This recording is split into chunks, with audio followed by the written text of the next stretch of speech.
Hi, I'm Lucas, a 28-year-old graphic designer trapped in a nightmare of family manipulation. Before I dive into my story, make sure to like and subscribe because this is going to be one hell of a ride. My wife, Elena, has been completely controlled by her mother, Margaret, for as long as I can remember. Every aspect of our life is dictated by Margaret's toxic influence. I've tried to maintain peace, but it's getting harder each day. Michael, my best friend, has been watching this unfold with growing concern. "Lucas, you can't keep letting her mother run your life," he'd tell me repeatedly. Elena's father, Robert, is a passive figure who long ago surrendered to Margaret's domineering personality. During family dinners, he sits quietly while Margaret dissects every detail of our existence. One evening, I was excited to share a new design project. "I'm thinking of pitching this to the downtown art gallery," I said, spreading my sketches across the table. Elena was distracted by a phone call from Margaret. "Did you check what Lucas is eating? Make sure he's not unhappy with the meal," Margaret's voice echoed through the phone. Elena immediately turned to me. "Is the food okay? Mom wants to know." I felt my frustration building. "Elena, we need to talk about these constant interruptions from your mother." But I knew the drill. Margaret's opinion always trumped mine. Elena would invariably side with her mother, leaving me feeling powerless and increasingly isolated. My marriage was becoming a battleground where Margaret was the unseen but omnipresent general, and I was slowly losing ground. Little did I know, this situation was about to reach a breaking point that would change everything. The rumors started subtly at first. Michael caught wind of whispers circulating through the design community. Margaret was strategically planting seeds of doubt about my professional credibility. "Dude, someone's been telling people you're unreliable," Michael warned me over coffee. "They're saying you miss deadlines and have angry client interactions."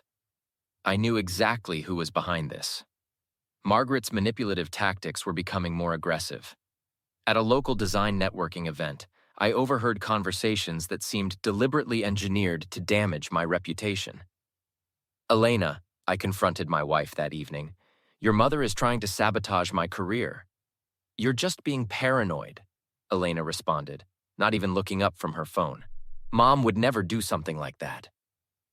Margaret's influence ran deeper than I'd imagined. She'd been systematically isolating me, turning Elena against me by spinning elaborate narratives about my supposed shortcomings. During a family dinner, Robert seemed uncomfortable. His nervous glances between Margaret and Elena revealed volumes about the family's toxic dynamics. "Elena," Margaret said coldly, "Lucas hasn't gotten a significant project in months. Are you sure he's as talented as he claims?" Elena nodded mechanically. "Mom's right. Maybe you're not trying hard enough." The psychological warfare was calculated.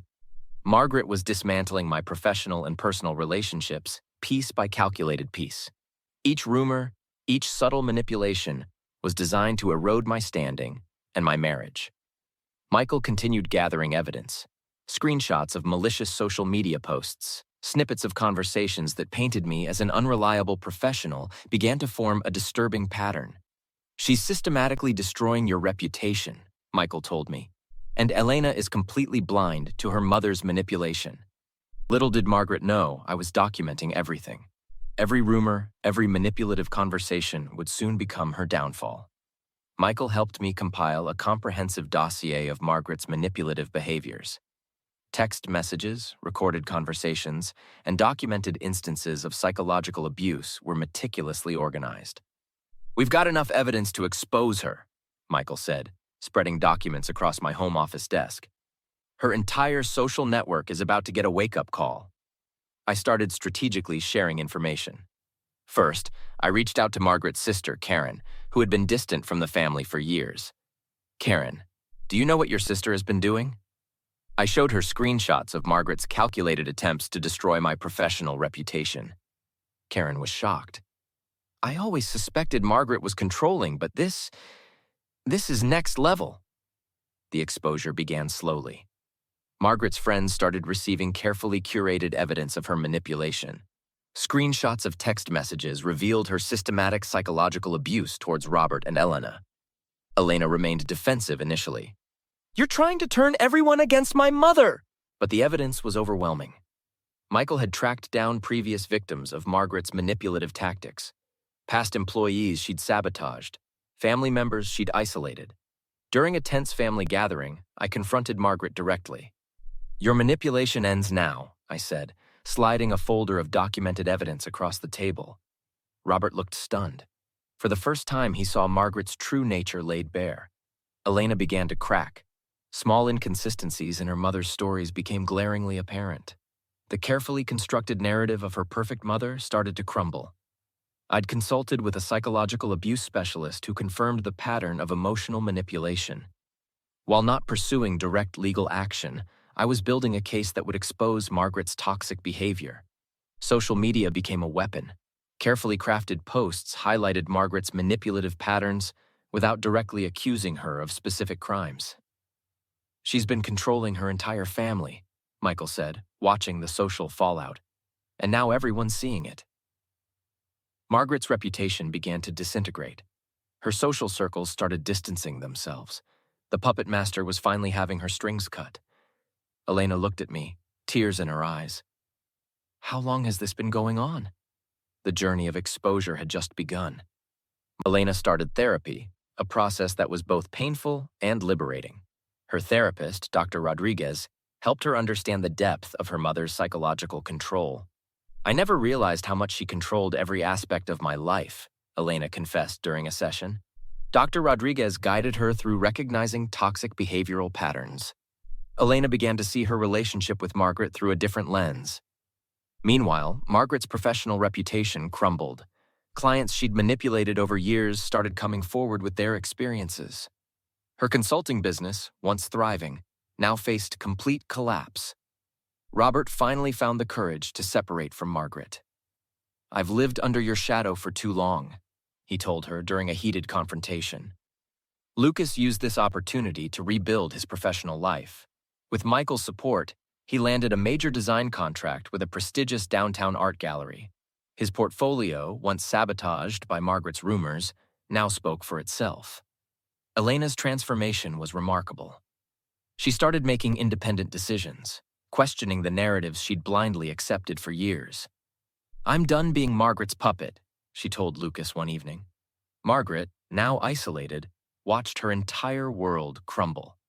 Her manipulation tactics had finally backfired completely.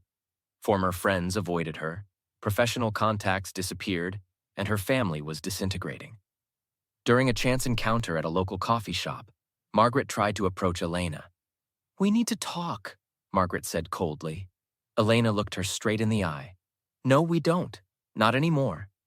The final blow came when Robert filed for divorce, citing years of psychological manipulation. Margaret found herself alone, her carefully constructed world of control completely dismantled. Lucas and Elena rebuilt their marriage, now free from Margaret's toxic influence. They created boundaries, supported each other, and moved forward with their lives. Margaret became a cautionary tale in their social circle, a stark reminder of the destructive power of manipulation and control. Have you ever been trapped in a toxic family dynamic where manipulation destroys relationships? In Margaret's story, we saw how one person's controlling behavior can completely tear apart a family. Here's a thought-provoking question for you. At what point should you cut ties with a toxic family member who continuously manipulates and undermines your personal relationships? When does family loyalty cross the line into self-destruction? We want to hear your real-life experiences. Drop a comment below and share your story. Did you ever have to make the difficult decision to distance yourself from a toxic family member? How did it impact your life? If this story resonated with you, make sure to like this video. Share your thoughts in the comments. Subscribe to the channel for more real-life drama stories. Your story might just help someone else going through a similar situation. Let's create a community of support and understanding.